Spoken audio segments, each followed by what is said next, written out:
Good evening. Global terrorism is a significant threat to this region. The head of counter-terrorism in the West Midlands is warning that Islamic State propaganda is being directed to vulnerable youngsters here. Midlands Muslim groups also say their sense of safety is being undermined by the online terrorists, who they say do not represent Islam. Here's our special correspondent, Peter Wilson. Islamic State, the black shirts of the IS fighters, may be spreading fear throughout Iraq and Syria, but their skillful messages are being pumped straight to the minds of young people across the world. And, warn the police, that message is powerful and it's being heard here in the West Midlands. There is a propaganda machine that sits supporting IS and pushing out messages that seek to attract and glamorise what's taking place in Syria and Iraq, and drawing people, young people in particular, across to what is being portrayed as this idealistic environment in which to live and support the ideology of IS. Naheen Ahmed from Handsworth, along with his best friend Yusuf Sarwar, were among those who were radicalised online and travelled to Syria. They were arrested and now await sentencing for terrorist offences. But Birmingham schoolchildren have been listening to a different message about Muslim contribution and loyalty to this country. For the past 5 years, these volunteers have collected money for the Poppy Appeal. The British Army safeguards all of us as citizens, British citizens, and it's about supporting that. So, yeah, I would again say that it's the acts of young radicalised youths in society today is something that Islam categorically condemns, and we are an aspect and a community who is actually pushing that message out.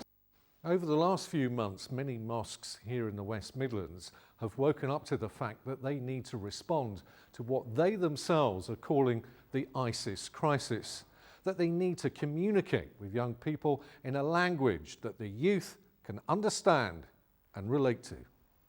ISIS propaganda is very powerful, very slick production. They have very slick videos on YouTube that really capture the minds of the youngsters.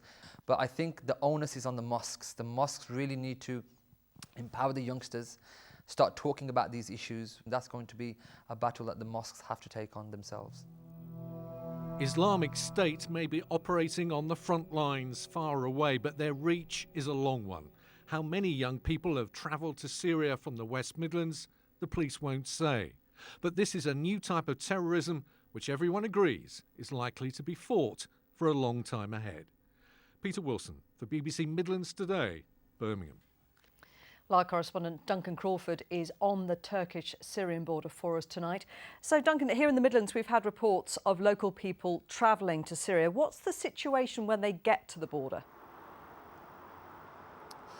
Well, I've been speaking to people smugglers here about a typical route wannabe British jihadis might take. Often they'll take a flight to Istanbul, then they'll take a bus to the border or an internal flight to a city like this, where I am, Gaziantep, where it's all organised in advance over the internet or by phone. They're met at the airport and then they'll drive south to the border. That is in that direction, where they will spend some time in a safe house, I am told, before trying to cross the border, which is patrolled by the Turkish military, also by the Turkish police, but it is a very long border, so it's difficult to keep secure. So they basically wait for a gap in those patrols and then they cross over into Syria.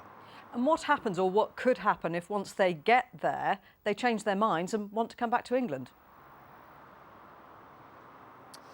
Well, we know from what a number of jihadis have said before that some fear returning to the UK because they're worried they might be arrested by the British authorities. Certainly, David Cameron has said that there could be tougher measures put in place. He's talking about the police being given new powers to make it more easy for them to confiscate passports, for example. Also for the courts to potentially be able to strip returning fighters of their citizenship. So a lot of measures are being looked at and cross-party talks are taking place about some of those ideas. OK, Duncan Crawford, thank you.